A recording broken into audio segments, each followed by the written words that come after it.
ଦେଖ ଭାଇନା ବନ୍ଦନା କେମିତି ଦୁଷ୍ଟ ହଉଛି।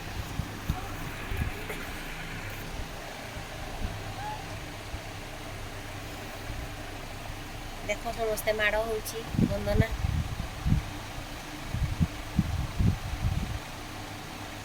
ବନ୍ଦନା ତା ବାପାଙ୍କର ସେ ଛିନୁଛି ଦେହରେ ଆଉ। ଏଇଠି ଦେଖ, ହଁ ଏଇଠି ଆସିଗଲା ଆଉ। ହଁ ହେଲା ହେଲା ଫାଷ୍ଟ ଆଉ।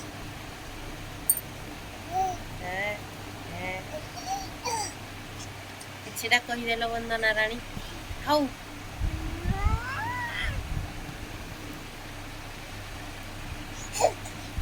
ହେଇଠି ତା ବାପା ଉପରେ ମାଡ଼ି ବସିଲା। ଦେଖରେ ପିଲାମାନେ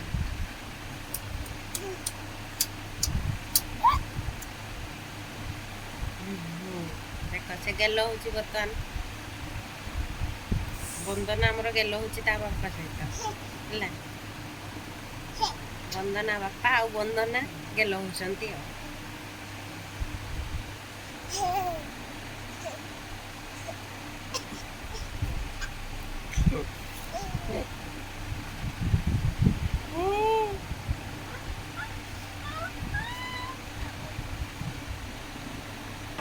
ଦେଖ ସେ କୁଆଡେ ପଳେଇ ଯାଇଛି। ସେ ଦେଖ ବର୍ତ୍ତମାନ ବାହାରକୁ ଯାଉଛି।